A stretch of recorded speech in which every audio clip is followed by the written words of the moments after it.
ការបាត់បង់សញ្ញាឬក៏លបែទៅលើខ្សែភ្លើងខ្សែបណ្ដាញខ្សែ network បានត្រឹមត្រូវវាជួយឲ្យការងារបងប្អូនមើលទៅអាជីពហើយមួយវិញទៀតងាយស្រួលក្នុងការជួសជុលនិងថែទាំទៀតផង sticker នេះគឺជាប្រភេទ sticker laminate ដែលវាធន់ជាមួយនឹងកម្ដៅធន់នឹងការជម្រាបទឹកមិនហាលពណ៌ប្រើប្រាស់បានយូរឆ្នាំចំពោះម៉ាស៊ីនដែរយើងមានជាមួយនឹង keyboard ទៅលើសារ៉ាប់បងហើយចំពោះ function របស់វាមាននៅលើនៅខាងកាន់បងបងចង់ print ជាលក្ខណៈបិទខ្សែភ្លើងក៏បានឬក៏បងចង់មានលក្ខណៈជា print ត្រង់ក៏បានបងយើង support មកកាត់ចាប់ពី 6mm រហូតដល់ 18mm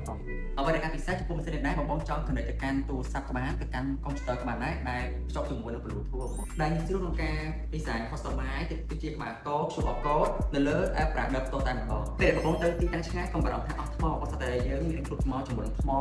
ញ្ចឹងពេលបងប្រើដោយមានទំនុកចិត្តហើយអស់ថ្មទេហើយវិញទៀតបងអាចប្រើជាមួយនឹងខ្សែ Type C ក៏បានដែរអញ្ចឹងយើងមានជាមួយនឹងពីរប្រភេទក្នុងការប្រើប្រាស់អញ្ចឹងពេលបងចង់ទៅទីកន្លែងឆ្ងាយអត់បារម្ភគឺជា model PTE របស់បងសំខាន់ចំពោះ font សម្រាប់វាគឺវាមានលក្ខណៈស្រដៀងជាមួយនឹងម៉ាស៊ីនខាងលើមិនដែរតែអ្វីដែលខុសគ្នាគឺម៉ាស៊ីនខ្នាតតូចនេះគឺយើង support មកកាត់ពី 6mm រ